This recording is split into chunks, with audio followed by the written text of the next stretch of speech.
안녕하세요. 조성호입니다.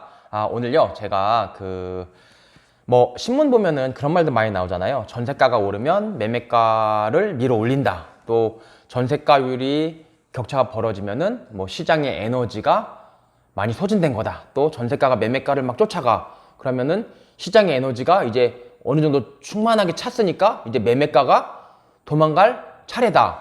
이런 얘기들을 언론에서 많이 하고 유튜버들도 보면 그런 얘기들을 많이 해요. 많이 하는데 시장의 에너지다 이런 얘기도 하고 막 다양한 얘기들을 하는데 이게 약간 무슨 점집도 아니고 에너지 얘기를 하고 에너지가 뭐야? 이거 도대체 뭔 소린지 헷갈린단 말이에요. 그리고 경험적으로는 이제 전세가가 올라가면 매매가가 막 도망가고 이런 것들을 그냥 경험적으로 알고 있지만 도대체 그게 왜 그러냐? 그렇게 좀 애매모호하게 알고 있으면은 여러분들이 그냥 내 돈을 내가 넣는 게 투자잖아요. 내 돈을 내가 넣을 때는 고민돼서 못 넣어요. 그러니까 확실하게 알아야 내 돈을 내가 딱 넣는 거지. 내 돈을 넣을 때 애매하게 알고 있으면 남의 집이 예컨대 내 친구가 집을 샀대. 근데 내 친구가 산 집이 엄청나게 많이 올랐대. 왜 이렇게 많이 올랐어? 야, 봐봐, 전세가율이 올라가니까 시장의 에너지가 이제 꽉 찬 거잖아. 그러니까 당연히 매매가가 도망가지. 그러니까 나는 돈을 벌 수밖에 없었어. 라고 얘기하면, 와, 그래? 야, 저 친구 대단하다. 야, 진짜 뭔가, 나도 그렇게 해야겠는데? 라는 생각이 들 수는 있지만, 막상 내가 하려고 할 때 내 돈을 딱 한 10억 넣어야 되는데, 시장의 에너지가 어떻고 이래버리면, 뭐야, 확실하게 손에 안 잡히니까 내 돈은 못 넣어요. 그리고 괜히 그런 얘기하면 멋있어 보이긴 멋있어 보인단 말이에요. 근데 사실 멋있어 보일 것도 하나도 없고 제가 그 부분을 확실하게 한번 설명해 보려고 합니다. 제가 이해한 거는 이렇게 이해했는데 제 이해가 맞다고 저는 나름 확신하거든요. 한번 들어보세요. 이런 거죠. 여러분들이 아파트를 산다 또는 주택을 산다 상가도 똑같아요. 뭔가를 산다는 것 뭐를 할 때 산다고 그래요. 여러분들이 내가 임차인으로 들어가. 내가 신혼집을 전세를 구했어. 근데 야, 내가 신혼집 샀어 라고 얘기해요? 안 하죠. 야, 내가 신혼집 전세야, 빌렸어, 임차야, 임대차야 라고 얘기하지 샀어 라고 얘기 안 해요. 그리고 뭘 샀다 라고 할 때 그러면 뭔 차이가 있느냐? 샀다는 거는 소유권을 갖고 올 때 샀다고 그래요. 내가 샀어. 내가 이거 초콜릿을 샀어. 그럼 초콜릿을 내가 소유권을 산 거예요. 잠깐 빌린 게 아니야. 그 초콜릿은 내가 먹어도 되고 남한테 줘도 되고 그냥 버려도 되고 내가 사용 수익도 할 수 있고 버리는 거 처분도 할 수 있고 남한테 주는 거 처분도 할 수 있어요. 소유권을 샀을 때만 내가 초콜릿을 샀다 그러지 내가 친구한테 잠깐 초콜릿을 빌렸어. 그래서 그냥 맛만 봤어. 이거는 샀다라고 표현하지 않는단 말이에요. 그래서 핵심은 샀다라는 말은 소유권을 샀다는 거고 소유권 속에는 사용수익, 처분 이 세 가지가 있어요. 사용수익은 초콜릿 먹는 거 맛있게 맛있다 이거 집으로 따지면 내가 집에서 사는 거 월세 내면서 사는 거 처분은 초콜릿 내가 남한테 주는 거 또는 내가 남한테 팔아먹는 거 집도 남한테 팔아먹는 거 이게 처분이잖아요. 처분. 그러면 샀다라는 말은 소유권이고 소유권 속에는 사용수익, 처분이 있는데 그러니까 여러분들이 아파트든 상가든 분리해서 볼 거 없어요. 초콜릿도 마찬가지예요. 심지어 뭔가를 샀다. 야, 내가 샀어. 가 투자거든요. 예컨대 내가 월세 들어가면서 내가 지금 월세 살아. 그러면서 내가 그 부동산에 내가 투자했어 라고 얘기하는 사람 있어요. 예컨대 제가 지금 월세 살고 있거든요. 월세 살면서 내 친구한테 나 지금 예컨대 성신여대 근처에 있는 집에 투자했어 라고 얘기 안 한단 말이에요. 투자라는 건 그건 소유권을 샀다는 거고 투자라는 건 내가 샀다는 거고 샀다는 건 소유권을 샀다는 거고 소유권을 샀다는 건 사용수익 처분할 수 있는 권리를 산 거예요. 그러면 여기서 내가 이 얘기를 왜 길게 말씀드리냐, 모든 물건을 샀다, 투자했다 라고 할 때 여러분들은 분석해보면 사용수익할 권능과 처분할 권능을 산 거고 투자한 거예요. 그러면 예컨대 내가 아파트를 예로 들어보죠. 아파트를 30억 주고 샀어. 30억 주고 샀는데 전세가 20억이야. 그리고 소위 갭이 10억이야. 근데 내가 아파트를 방금 투자했다고 그랬죠? 방금 샀다고 그랬죠? 그러면 사용하고 수익할 수 있는 권리랑 처분할 수 있는 권리, 팔아먹을 수 있는 권리를 내가 산 거예요. 그러면 내가 30억을 자금을 던졌어. 투했어. 던질 투자. 던졌을 때 결국 이 30억을 받아먹을 수 있는 권능은 내가 아무것도 없는 놈을 30억 주진 않는단 말이에요. 뭔가 이쁘니까 30억을 준 거야. 그럼 얘네들이 내가 30억을 딱 던졌어 라고 할 때 이쁜 짓 하는 거, 뭔 이쁜 짓을 할까요? 얘네들이 사형수익 하게 해주고요, 처분하게 해줘요. 아파트가 나한테 해줄 수 있는 건 사형수익 하게 해주는 거랑 처분하게 해주는 거 밖에 없어요. 왜냐면 소유권이 전부거든. 내가 사는 건 소유권밖에 없는데 소유권이 해줄 수 있는 게 사형수익이랑 처분이 세 가지밖에 없단 말이에요. 근데 사형수익은 같은 말이에요. 사형도 하면서 수익도 약간 다르긴 한데 뭐 같이 보시면 돼요. 그냥 임대차로 내가 그 아파트에서 따뜻한 집에서 따뜻한 물로 샤워하면서 밥 해먹고 사는 거, 그게 사형수익이죠. 사형도 하면서 수익, 이익도 취한다는 거죠. 그래서 내가 30억을 딱 투자 던지면 일정 부분은 사형수익 하니까 너무 예뻐서 사형수익 할 수 있으니까 막 따뜻한 물에 몸 씻고 막 청소, 샤워도 하고 반신욕도 하고 밥도 해 먹고, 요게 너무 나한테 혜택이 되니까 30억 중에 일부를 얘한테 던지는 거고 주는 거고, 일부는 팔아먹을 수 있으니까. 팔아먹는다는 건 뭐예요? 팔아먹는데 왜 내가 팔아먹는 게 왜 나한테 이쁜 짓이에요? 이쁜 짓을 하니까 내가 10억을 줬단 말이에요.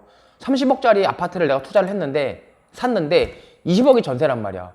10억이 갭이고. 그러면 근데 30억이 어딘가한테는 30억 중에 일부는 사형수익, 30억 중에 일부는 처분하는 권능에다 내가 던진 건데, 사형수익이 이쁜 건 알겠어. 나를 막 따뜻하게 침대에서 잠 따뜻하게 재워주고 밥도 해 먹을 수 있으니까 내가 20억 줬어. 그럼 10억은 뭐냔 말이에요. 처분하는 권능 때문에 준 건데, 처분하는 권능이 나한테 뭘 이쁘게 해주냔 말이에요. 뭘 이쁘게 해줄까요? 비싸게 팔아먹을 수 있잖아요. 비싸게 팔아먹을 수 있잖아요. 내가 이걸 예컨대 30억에 사가지고 40억에 팔아먹으면 10억이 남잖아요. 이 10억이 왜 남아요? 내가 팔았기 때문에 10억이 남은 거예요.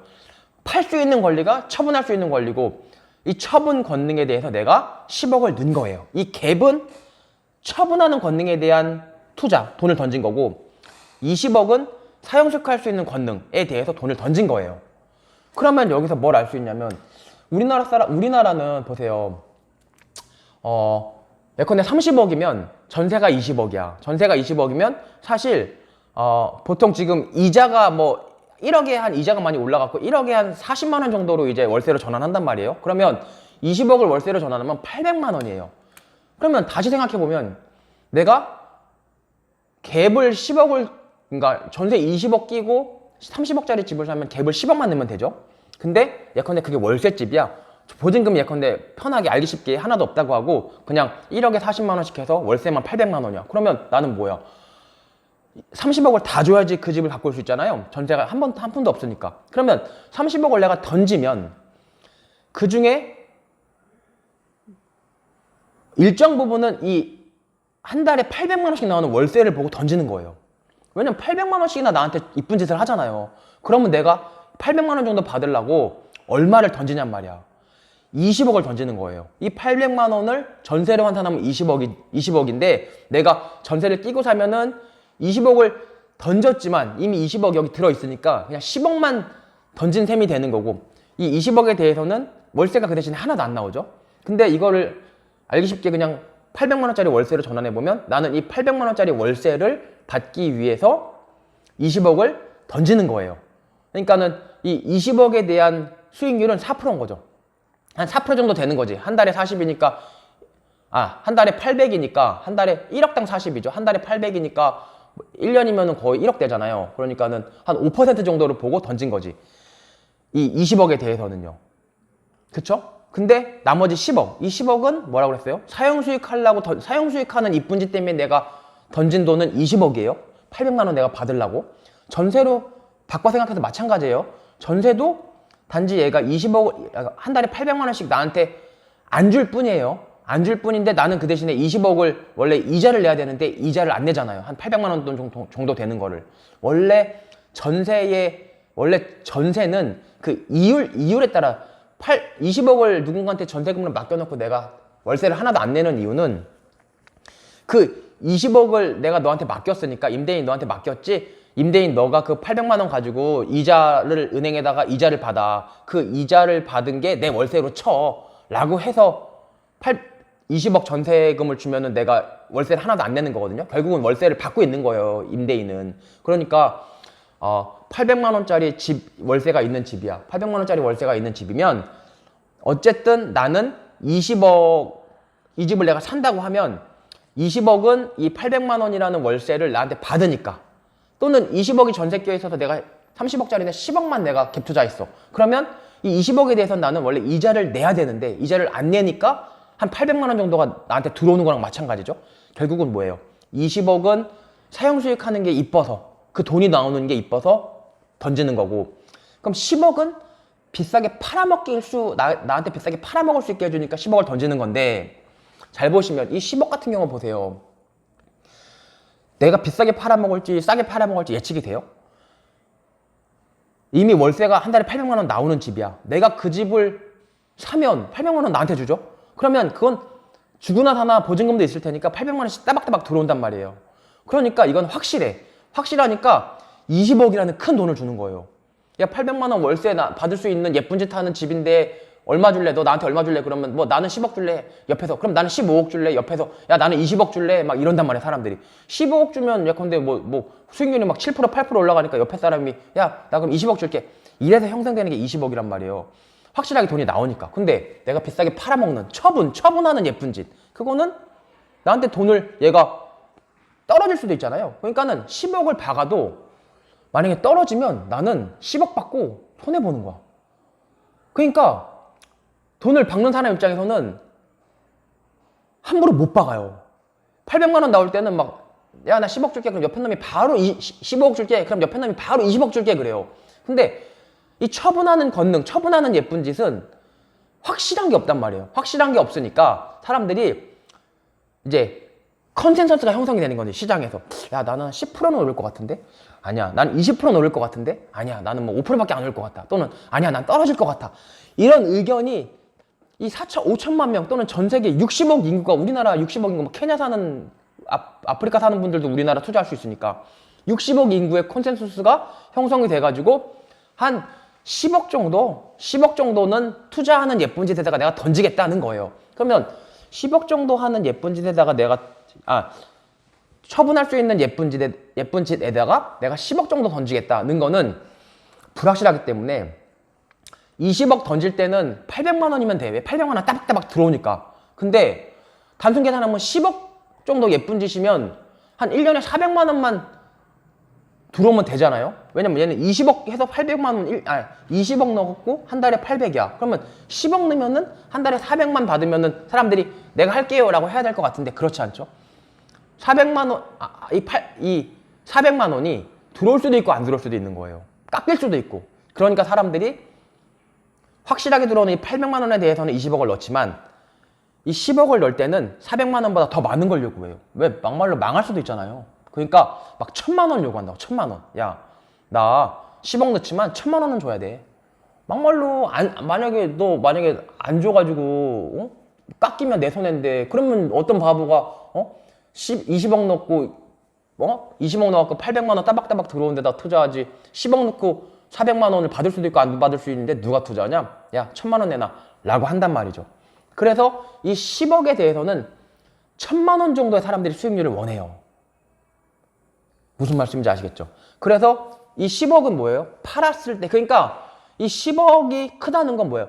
갭이 크다. 소위 말해서 30억짜리 아파트가 있어요. 그 중에 20억은 사용수익하는 예쁜 짓을 하니까 내가 넣었어요. 800만 원 받으니까. 그럼 나머지 10억에 대해서는 나는 팔아먹을 수 있는 예쁜 짓을 할 수 있으니까, 사용수익 처분 권능 할 수 있으니까 예쁜 짓을 하니까 내가 10억을 넣었어요 라고 할 때, 보통 사람들은 한 달에 1000만 원, 1년이면 한 1억 정도, 10% 정도 오를 거라고 예상을 하고 이제 10억을 넣는 건데, 보통 보면, 그러면 이런 말 다시 한번 이제까지 됐고 다시 한번 옛날로 초입부로 돌아가 볼게요. 그럼 뭐예요? 전세가가 오르면 매매가가 오른다. 전세가가 오른다는 건 뭐예요? 20억 넘는데 800만 원만 주다가 이게 900만 원 주고 1000만 원 주는 거야. 그러면 옛날에는 20억만 주겠다는 사람들이 막 1000만 원씩 월세가 나와. 그러면 난 당연히 야, 나 22억 줄게, 23억 줄게 막 그런단 말이에요. 그러면서 전세가가 올라가고 월세가가 올라가면 당연히 사용수익이 너무 예쁜 짓을 더 예쁜 짓을 해. 그러니까 더 많이 사람들이 투자를 해. 그러니까 매매가는 사용수익 처분이잖아요. 갭은 처분, 밑에 건 사용수익이잖아. 사용수익이 커지니까 매매가는 밀어 올리는 개념이 아니고 그냥 1 더하기 1이 2였는데 1.5 더하기 1이 되니까 그냥 2.5가 되는 거예요. 막 뭐가 밀어 올리는 게 아니야. 그냥 1 더하기 1이었다가 1.5 더하기 1이 되니까 2.5가 되는 개념이에요. 밀어 올린다는 개념은 그렇게 이해하셔야 되는 거고. 그리고 막 이런 거 있죠. 갭이 되게 작은 데서 오피스텔 이런 데 갭이 되게 작아요. 오피스텔이 그러니까 무갭 투자라고 하잖아요. 갭이 작다는 건 뭐예요, 여러분? 처분하는 거에 대해서 이 60억 인구가 처분하는 예쁜 짓에 가치가 없는 거예요. 다시 말해서 처분해도 넌 나한테 돈을 안 줄 거야. 돈을 줄 거라고 믿는 사람도 있고 안 줄 거라고 믿는 사람도 있고 오히려 마이너스라고 믿는 사람들이 합쳐져서 결국은 안 줄 거야 라고 보는 거예요. 그게 무갭 투자. 그러니까 아파트 가격이 오르지 않을 거라고 보는 거죠. 근데 땅값은 일반적으로 오르니까 굉장히 이례적인 경우죠. 이런 경우는. 그러면 그와 반대로 막 용산 같은 데는 갭이 커요. 그러면 예컨대 갭이 뭐 20억이야. 강남 압구정 현대아파트 이런 데는요. 전세가 10억인데 아파트 값이 40억이에요. 갭이 30억이야. 이런 건 어떻게 봐야 돼요? 팔아먹었을 때 처분하는 예쁜 짓에 대해서 사람들이 좋게 평가하고 있는 거예요. 처분하는 예쁜 짓이 막 한 달에 막 3천만 원씩 1년이면 3억 정도 너한테 예쁜 짓을 해준다고 사람들이 컨센서스가 형성이 되는 거예요. 그러니까 야 3억 생겨라고 하니까 나는 야 그럼 나 10억, 야 난 20억 줄게, 야 난 30억 줄게, 야 나는 40억 줄게 해가지고 이 갭이 형성이 돼서 이 전세가랑 합쳐져서 매매가게 되는 거예요. 그러면 마지막으로 16분인데 그러면 그건 뭐예요? 에너지, 시장의 에너지. 예컨대 전세가율이 막 올라가. 그럼 시장의 에너지가 충만하다고 그러고 전세가율이 떨어져. 그럼 시장의 에너지가 없기 때문에 매매가가 도망가기 어렵다고 그러죠. 그 에너지라는 게 뭔가, 그러니까 잘 모르면 애매하게 얘기하면 돼요. 나도 모르고 너도 모르고 그냥 같이 모르고 뭔가 있어 보이고. 그래서 그렇게 말하는 경우가 에너지 하는 사람들 그렇게 말하는 경우가 제가 볼 때 한 10명 중에 한 7명 정도는 그럴 것 같고, 물론 진정으로 알고 말씀하시는 분도 계시겠지만, 그러면 에너지의 실체가 뭘까? 라고 제가 앞서 말한 논의를 바탕으로 한번 얘기를 해보면, 전세가가 올라가면은 에너지가 시장에 충만해진다. 이거는 전세가가 올라간다는 건 사람들이 이제 사용수익 예쁜 짓에다가 돈을 많이 넣는다는 거죠. 그러니까 어느 정도 사용수익 예쁜 짓, 근데 아파트가 사용수익 예쁜 짓이 막 그렇게 확확 달라지진 않아요. 사용수익 예쁜 짓이라는 게 지금 내가 있는 아파트가 사용수익 하는 예쁜 짓이 뭐 밥 먹고 거기서 빨래하고 뭐 따뜻하게 잠자고 뭐 샤워하고, 그렇지 뭐 1년 지났다고 해서 막 그게 막 더 예뻐지진 않는단 말이야. 그 얘기는 무슨 얘기냐면 사람들 돈이 그만큼 늘어났다는 얘기예요. 그렇잖아요. 뭐 아파트가 뭐 여러분들 아파트 지금 3년 살았다고 쳐봐. 그럼 입주할 때 여러분들한테 사용수익 할 때 그 좋았던 편안함이나 3년 4년 지나면 더 편안해지지 않잖아요. 오히려 한강뷰 이런 건 맨날 보면 질려서 보이지도 않는다고 말하잖아요. 그러니까 사용수익 가치가 막 올라가지 않는다고. 그럼에도 불구하고 전세가율이 높아져. 다시 말해서 사용수익 가치가 올라가. 그럼 에너지가 많아진다? 에너지가 많아진다는 거는 이거는 똑같아. 그냥 똑같은 초콜릿이야. 똑같은 단 정도인데 돈이 많아지니까 월세 가격이 올라가는 거고. 그러면 결국 에너지는 곧 돈이라고 보면 돼요. 에너지가 늘어난다? 그러니까 전세 가격이 올라간다? 에너지가 늘어난다? 이거는 사람들이 똑같은 사용수익에 대해서 더 많은 돈을 지불하겠다. 돈이 많아지고 있다.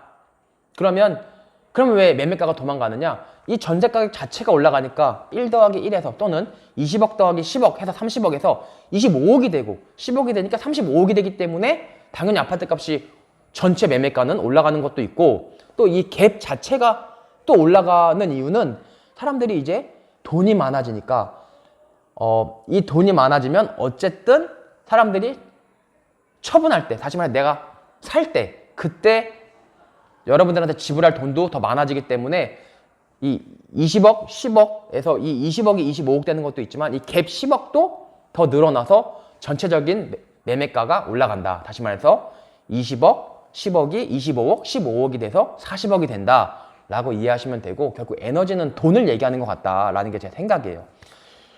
제가 나름대로 깨달은 바를 말씀드렸는데 도움이 되셨으면 좋겠고요. 이런 식으로 해서 딱 보는 거예요. 용산은 왜 전세가 싸고, 또는 압구정 현대는 왜 전세가 싸고 매매가는 이렇게 비싸냐.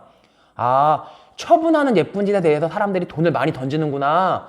40억을 던지면 사용수익 하는 애들한테는 10억밖에 안 가고, 사용수익 예쁜 짓은 10억밖에 안 가고, 처분하는 예쁜 짓에 대해서 사람들이 컨센서스가 엄청나게 많이 오를 거라고 보는구나 라고 보면 되고, 갭이 없어. 야, 이거는 사용수익 예컨대 오피스텔 5억짜리인데 전세가 5억이야. 그러면 야, 5억을 던지면 이쁜 짓 하는 사용수익 이쁜 짓에 대해서는 5억 정도 가치가 있다고 보는데, 야, 처분하는 이쁜 짓은 아예 가치가 제로구나. 하나도 안 오르나 보구나. 이건 사람들 생각이, 공감대가 이렇구나 라고 생각하시면 맞습니다. 아이고. 어쨌든 뭐 최대한 쉽게 말씀드리는데 분명히 저는 도움이 된다고 봐요. 쉽게 얘기하는 게 아는 거고, 모르게 얘기하면, 어렵게 얘기하면 모르는 거라고 생각하거든요. 네, 이상입니다.